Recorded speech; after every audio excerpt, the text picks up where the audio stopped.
आज हम लोग रसखान का संक्षिप्त जीवन परिचय और इनके सवैये की व्याख्या पढ़ेंगे। रसखान का पूरा नाम सैयद इब्राहिम रसखान।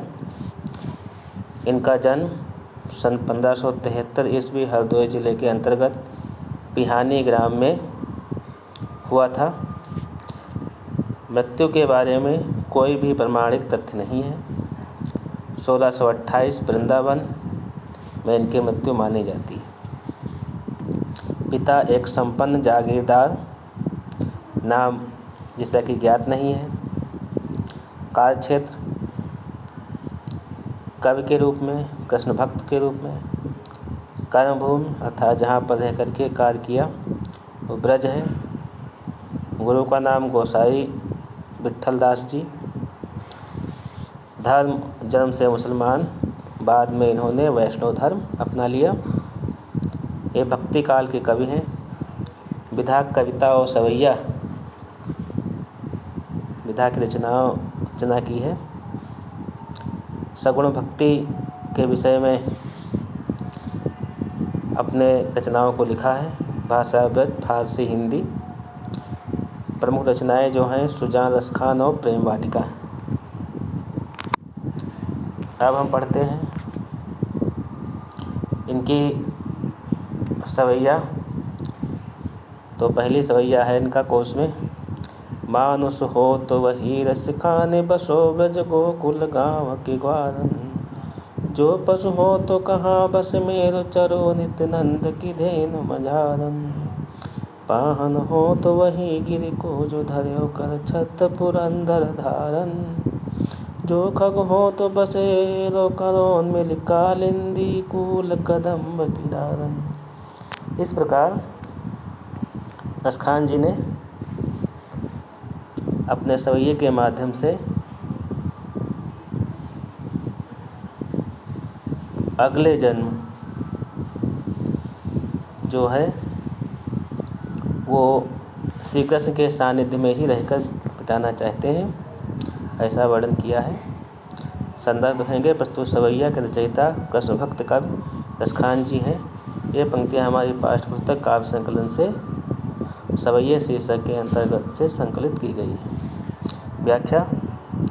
कवि रसखान जी कहते हैं, यदि अगले जन्म में वे मनुष्य बने तो उसी ब्रज गोकुल गांव के ग्वाल बालों के साथ रहना चाहेंगे, जिससे श्री कृष्ण ने अपना बचपन बिताया। यदि पशु बने तो बाबा नंद की गायों के बीच चरना चाहेंगे, क्योंकि वहाँ श्री कृष्ण का साथ मिलेगा।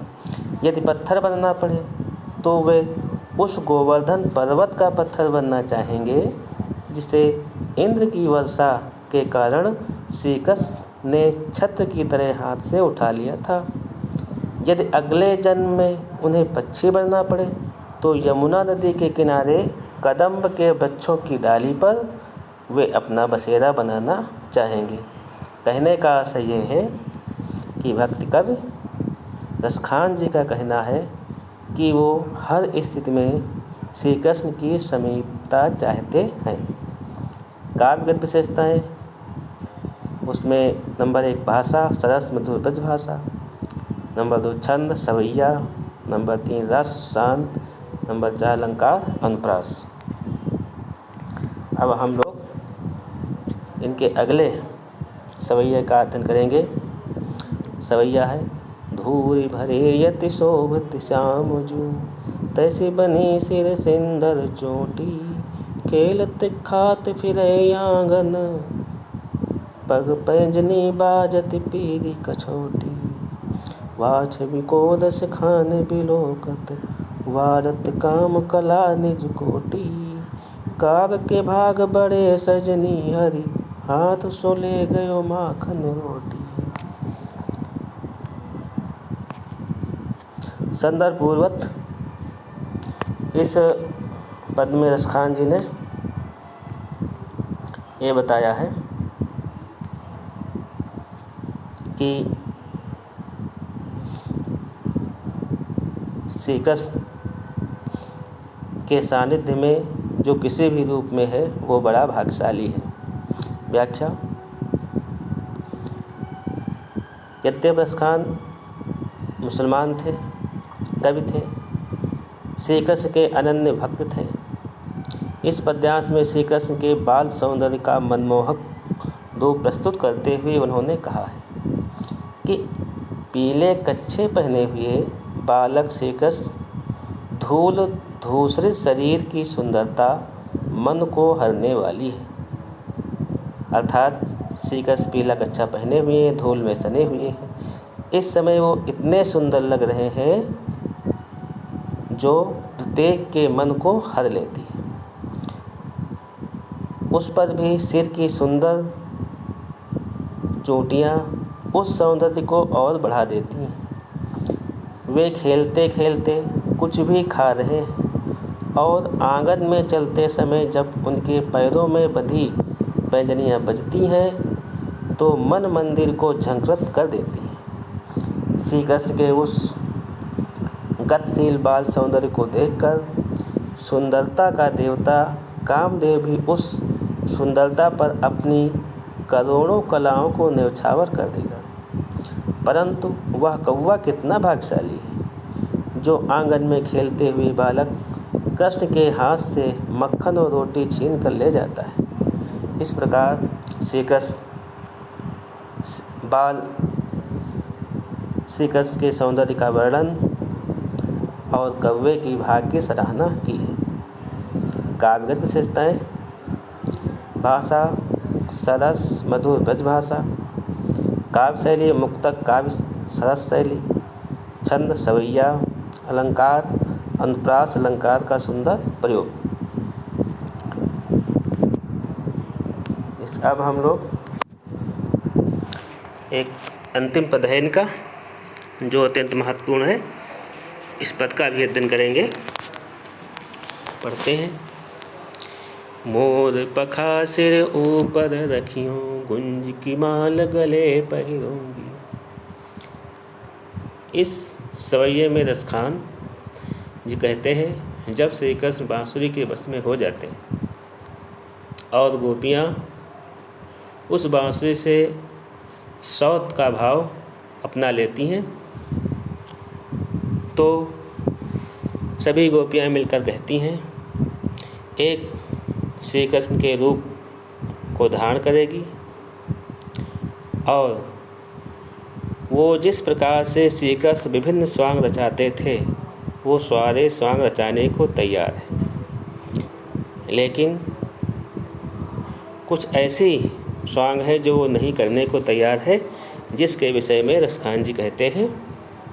व्याख्या: श्री कृष्ण के वियोग में व्याकुल गोपियाँ श्री कृष्ण का रूप धारण कर अपने मन को सांत्वना देने का प्रयास कर रही हैं। एक गोपी कहती है, मैं तुम्हारे कहने पर मोर के पंखों को अपने सिर पर धारण कर लूँगी और गुंज की माला अपने गले में पहन लूँगी। ओढ़ी पीतम्बर लैल कुटी बन गोधन ग्वाल न संग फिरूँगी। पीताम्बर ओढ़कर लकड़ी हाथ में लेकर मैं जंगल में गायों और ग्वालों के साथ भी घूम लूँगी। भाव तो वो ही मोह मेरो रस खान, सो तेरे कहे सब स्वांग करूँगी। तुम्हारे कहने पर मैं उस सारी लीलाओं को करने के लिए तैयार हूँ जो श्री कृष्ण को अच्छी लगती हैं, किंतु मैं श्री कृष्ण के या मुरली मुरलीधर की अधरा न धरी अधरा न धरूँगी, किंतु मैं श्री कृष्ण के ओठों को चूमने वाली उसके मुँह लगी इस बांसुरी को अपने ओठों पर नहीं रखूँगी। इस बांसुरी से मुझे घृणा है। तात्पर्य यह है कि गोपियाँ मुरली के प्रति शौत या डाह रखती हैं अथवा वे श्री कृष्ण की सब लीलाओं का अनुकरण करने को तैयार हैं, किंतु बांसुरी को अपने ओठों पर नहीं रखना चाहती। काव्यगत विशेषताएं: भाषा सरस मधुर ब्रजभाषा, काव्य शैली मुक्तक काव्य शैली, छंद सवैया छंद, अलंकार अनुप्रास और यमक, रस श्रृंगार रस, वियोग पक्ष। भाव सौंदर्य, बांसुरी के प्रति गोपियों की ईर्ष्या व्यंजित है। इस प्रकार हमने रसखान जी के प्रमुख सवैयों का अध्ययन किया।